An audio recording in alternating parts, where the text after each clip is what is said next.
ये चीनी सेना इतनी इनविंसिबल है कि इसको मालूम है कि अभेद्य है, अपराजेय है, तो फिर इस तरह के खत का मतलब क्या है, इस मजमून का मतलब क्या है? आदित्य राजकौल भी हमारे साथ जुड़ रहे हैं। अगर उन्होंने ये पूरी खबर सुन ली हो, आदित्य राजकौल, ये क्या दिखा रहा है? ये दिखा रहा है कि चीनी सेना का मनोबल क्या है। बिल्कुल दिनेश, आप बिल्कुल ठीक कह रहे हैं और ये आज की बात नहीं है। पिछले चंद महीनों से सीधे पता चल रहा है कि मनोबल कितना कम है चाइनीज पीएलए का।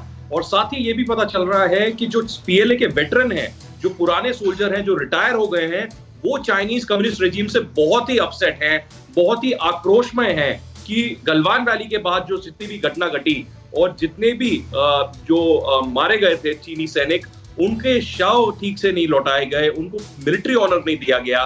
इसलिए पूरी तरीके से जो है रोष है और ये रोष किसी भी चीज में बदल सकता है। लगातार हम ये खबरें सुन रहे हैं आदित्य राजकौल की सेना के भीतर एक खास तरह का विद्रोह और असंतोष पनप रहा है। मैं इसको लेकर जरा सिवाज साहब के पास जाना चाहूंगा। सिवाज साहब, मुझे ये समझाइए कि जब एक सेना को मालूम हो, वो बेशक अपने देश के लिए लड़ रही हो, जैसे जैसे जैसे भीष्म पितामह की हालत थी कि वो कौरवों के साथ खड़े हुए थे, या कर्ण की हालत थी कि वो कौरवों के साथ खड़े हुए थे, लेकिन जब आपको ये मालूम होता है कि आपका कॉज सही नहीं है, प्लस आप वन चाइल्ड पॉलिसी की वजह से अपने देश में परेशान हैं, आप अपने घर के इकलौते हैं, आपको मालूम है आपके पीछे और कोई नहीं है, ये तमाम चीजें जब फैक्टर इन करती हैं, तो एक आदमी जो बंदूक लेकर सरहद पर खड़ा रहता है, उसके अंदर जिगरा क्या बचता है? सर बिल्कुल ठीक बोला दिनेश, यही तो फर्क है भारत और चीन की फौज में। चीन की फौज है, जैसे सही बताया था काजान साहब ने, अपनी पार्टी के लिए, कम्युनिस्ट पार्टी के लिए लड़ती है और उनको धक्का कर जबरदस्ती उनको लड़ाया जा रहा है, उनका मन लड़ने के लिए तैयार नहीं है। तो एक प्रकार से ये बहुत फर्क है।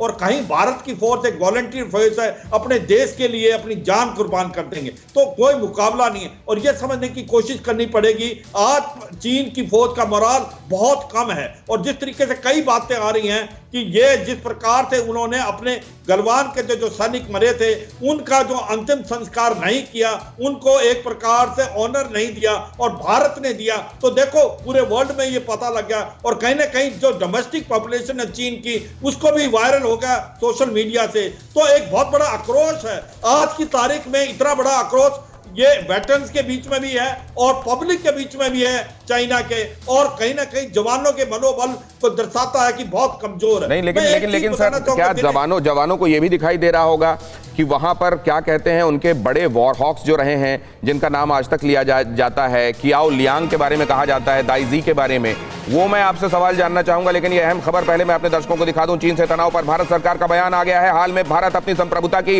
हर हाल में रक्षा करेगा, ये कह दिया गया है।